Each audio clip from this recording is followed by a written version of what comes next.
Berikutnya di video ini kita akan membahas tentang graf Hamilton yang juga merupakan graf khusus di dalam teori graf selain graf Euler tadi. Nah, kita lihat definisi dari graf Hamilton ini. Sebelumnya kita lihat dulu definisi lintasan Hamilton. Nah, yang dimaksud dengan lintasan Hamilton adalah suatu lintasan sederhana yang mengandung semua vertex di dalam graf G, sedemikian sehingga setiap vertex dilalui tepat sekali dengan vertex awal dan vertex akhirnya berbeda. Seandainya vertex awal dan vertex akhirnya berbeda dan lintasan itu memenuhi kondisi ini, yang di garis bawah ini, maka lintasan yang demikian lebih spesifik disebut dengan sirkuit. Dan sirkuit itu disebut dengan sirkuit Hamilton. Jadi bedakan antara lintasan Hamilton dengan sirkuit Hamilton bahwa kalau lintasan Hamilton dia melalui setiap vertex tepat sekali dan vertex awal atau vertex berangkatnya berbeda dengan vertex akhirnya. Sedangkan sirkuit Hamilton adalah suatu lintasan atau sirkuit yang melalui setiap vertexnya tepat sekali saja. Nah, itu perbedaan antara lintasan Hamilton dengan sirkuit Hamilton. Berikutnya, bedakan pula antara lintasan Hamilton dengan lintasan Euler yang sudah dibahas pada video sebelumnya. Kalau lintasan Euler, dia harus melalui setiap sisi hanya sekali saja. Tapi kalau lintasan Hamilton, dia harus melalui setiap vertex tepat sekali saja.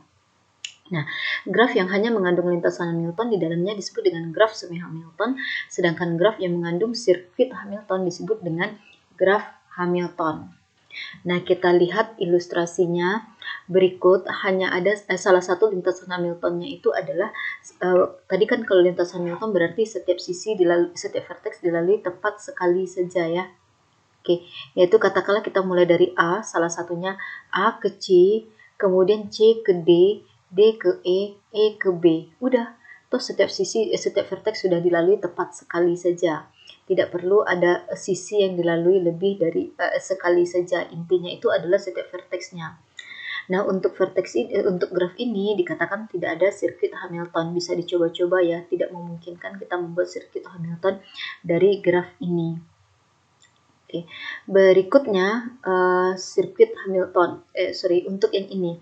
Nah, untuk graf ini terdapat sirkuit Hamilton di mana salah satunya itu adalah dari A ke B, B ke C, C ke D, D ke E ke F, F ke A. Udah, jadilah dia merupakan suatu sirkuit Hamilton yang melalui setiap vertex tepat sekali saja. Tidak peduli kalaupun ada sisi yang belum dilalui. Oke, nah di sini ada teorema yang membantu kita untuk mengidentifikasi keberadaan lintasan Hamilton atau sirkuit Hamilton. Nah, untuk teorema Dirac ini sesuai dengan penemunya ya, teorema Dirac, yaitu jika G merupakan graf sederhana yang mengandung n buah vertex, di mana banyaknya vertex itu minimal 3, sedemikian sehingga derajat dari masing-masing vertex yang ada di dalam graf tersebut adalah minimal 2 untuk setiap vertex yang ada di dalam G, maka G dipastikan merupakan graf Hamilton. Kemudian ada lagi teorema Ure, yaitu jika G merupakan graf sederhana dengan n buah vertex, di mana n ini adalah maksudnya banyaknya vertex, dan banyaknya vertex ini itu adalah minimal 3, sedemikian sehingga derajat dari vertex V ditambah derajat dari vertex U, di mana U dan V ini tidak bertetangga, itu harus lebih besar atau sama dengan n, atau lebih besar atau sama dengan banyaknya vertex yang ada di dalam graf. Maka graf itu disebut dengan graf Hamilton. Jadi, dua teorema ini untuk menjamin adanya lintasan Hamilton ataupun sirkuit Hamilton. Dan hubungan yang ada di dalam dua teorema ini hanya hubungan jika maka, bukan biimplikasi atau bukan jika dan hanya jika. Jadi dengan kata lain, seandainya graf sederhana tersebut mengandung n buah vertex, namun terdapat derajat dari vertexnya yang kurang dari 2, maka belum tentu grafnya itu bukan merupakan graf Hamilton. Bisa jadi bisa dibentuk graf Hamiltonnya. Jadi ingat lagi logika matematika bahwa bagaimana makna dari implikasi.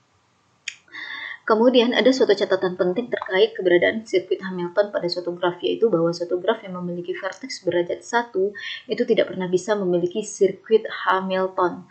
Tapi kalau lintasan Hamilton bisa jadi bisa. Oke, alasannya adalah karena ketika kita bicara tentang sirkuit Hamilton, maka setiap vertex harus bersisian dengan minimal 2 buah sisi. Oke, berikutnya ini adalah salah satu penerapan dari masalah lintasan Hamilton yang disebut dengan persoalan Traveling Salesman Problem atau TSP. Nah, masalahnya adalah kita ingin menemukan rute terpendek yang bisa dilalui oleh seorang pedagang jika pedagang itu berangkat dari sebuah kota asal ke kota asal lainnya dan harus disinggahi setiap kotanya tepat sekali dan kembali ke kota asal keberangkatan. Jadi ceritanya pedagang itu dia harus mendistribusikan barang-barang dagangannya dari satu kota ke kota-kota lainnya, di mana setiap kota tersebut harus disinggahi, namun dia pengen rute yang dia tempuh itu paling efektif. Nah, disinilah peran lintasan Hamilton.